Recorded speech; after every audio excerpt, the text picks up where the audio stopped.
Hola y buenas tardes. Yo soy la alumna Ana Grace Domínguez del grupo de Comportamiento Organizacional número 2 en el grupo PR6CD2 de la profesora Ana María Ortega en la Universidad Tecnológica de México.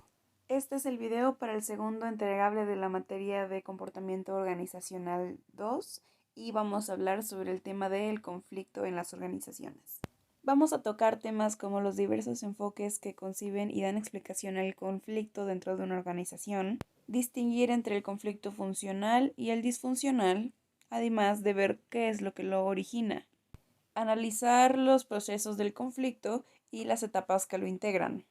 También veremos las estrategias organizacionales que son más efectivas para el manejo del conflicto.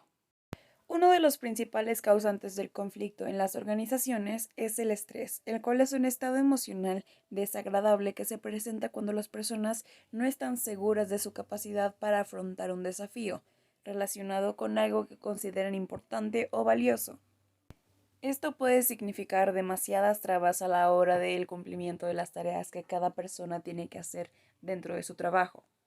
Puede que esa incapacidad que sientan se deba a algo genuinamente personal o alguna situación externa a ellos. Y esto se denominan causas personales o causas ambientales. Las consecuencias del estrés que se pueden presentar en las personas pueden ir desde síntomas físicos como los dolores de cabeza, presión alta o incluso problemas cardíacos, lo cual impide que estemos al 100% y en la mejor disposición para poder finalizar con éxito nuestro trabajo. Los síntomas psicológicos que se pueden presentar son como la ansiedad, la depresión o incluso la disminución de la satisfacción en el trabajo, que esto es un claro ejemplo de cuando una persona deja de sentirse completamente útil para poder completar las tareas que tiene asignadas y esto lo lleva a sentirse desmotivado o a no querer seguir adelante con el trabajo. Y esto nos lleva a los síntomas conductuales, que son las reacciones de los individuos ante las problemáticas que tienen. Este tipo de situaciones puede representar una grave consecuencia para las empresas, como por ejemplo el costo de la asistencia médica que se requiere para poder llevar de nuevo al 100% a las personas que son los trabajadores.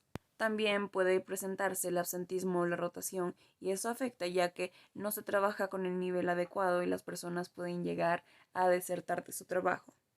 El poco compromiso también es una de las consecuencias y va mucho de la mano con el bajo rendimiento que obviamente va a bajar las ganancias de la empresa. Y una de las consecuencias más graves sería la violencia en el centro de trabajo, lo cual obviamente no es lo óptimo porque se necesita un buen ambiente para poder tener una mejor producción. Y además esto indicaría que el conflicto no es solamente con una persona, sino que involucra a más. Y esto nos lleva hasta la definición de conflicto, que es un proceso de oposición y confrontación entre individuos o grupos de las organizaciones en el cual las partes ejercen su poder para perseguir un objetivo que se considera valioso y en el mismo tiempo impedir que la parte opositora cumpla sus propias metas. Esto quiere decir que hay un enfrentamiento de perspectivas, que hay dos diferentes partes que buscan algo que puede no ser opuesto, pero sí que no es exactamente lo mismo. Al final de cuentas, el objetivo en general es que la organización presente un éxito, pero el conflicto podría ser la forma en la que esta organización llegará hasta el punto máximo de éxito. Y desde esta perspectiva podríamos ver que el conflicto no es del todo malo. Hay autores incluso que se inclinan a decir que el conflicto es algo natural entre las personas, en las relaciones humanas, y dan pie a que esta forma espontánea de conflicto pueda darnos diferentes perspectivas a diferentes soluciones que necesitaríamos.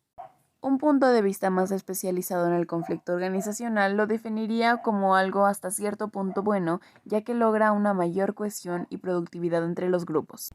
Para entender mejor el conflicto hay que saber que hay diferentes partes en las que este se da. La primera parte sería la diferenciación, que es que cada grupo desarrolla un lenguaje y una forma de desarrollar tareas de manera distinta, lo que puede provocar que haya objetivos de interés distintos. La segunda parte son los recursos limitados y compartidos, que son distintas tareas que necesitan diferentes recursos, por lo que provoca que un área sienta que le dan más recursos a otra. Y finalmente, la interdependencia de actividades, que un área dependa en mayor o menor medida del trabajo de otra para realizar sus actividades. En estos distintos tipos de conflictos se puede presentar el funcional, que beneficia o presta apoyo a los objetivos principales de la compañía. El disfuncional sería el que nunca es útil a los intereses de la organización, que desgasta a los miembros de la organización, que se manifiestan en rumores, en bloqueos de información para la consecuencia de los proyectos. Y por ello tenemos que hablar de los distintos niveles de gravedad del conflicto. El conflicto percibido sería en el que ya hay diferentes objetivos y está la posibilidad de una interferencia.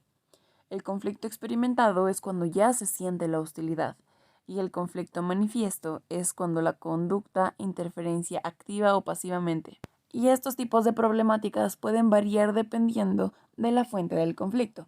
Por ejemplo, las personalidades o sistemas de valores incompatibles, la comunicación inadecuada, las políticas o normas o reglas poco razonables, fechas límite no objetivas o excesiva prematura para el tiempo, la delimitación de tareas y autoridad poco clara o ambigua, la toma de decisiones arbitraria o de manera colectiva pero no en consenso, o los conflictos aún no resueltos u ocultos.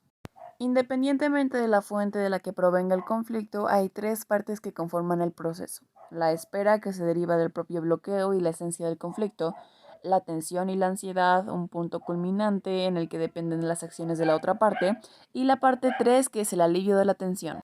Y sobre esto llegamos a los procesos de resolución de los conflictos. Existe la fuga o la evasión, que se trata de huir de los problemas. También está el impasse, que genera bloqueos o parálisis, y también está el ganar-perder, una parte gana y la otra pierde.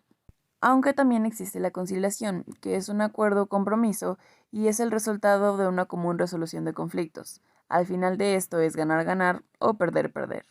Y así llegamos a los niveles de magnitud del conflicto, que está el conflicto intergrupal, que es que hay dos partes que se identifican con diferentes ideales conformadas con más de una persona. También está el conflicto interpersonal, que esto simplemente involucra a varias personas, pero no a varios grupos. También tenemos el conflicto individual, que es algo más personal. Ahora tomaremos un ejemplo de un conflicto en la organización y lo analizaremos. Julia y Fernando pertenecen a la misma asociación teatral y están teniendo problemas con el presupuesto, ya que últimamente no está rindiendo lo suficiente para pagar todos los vestuarios y el maquillaje. Julia ha notado que Fernando recibe más apoyo que ella, aunque también Fernando ha notado lo mismo hablando de Julia. Esto ha llevado a que hayan algunos malentendidos y una mala estación de trabajo.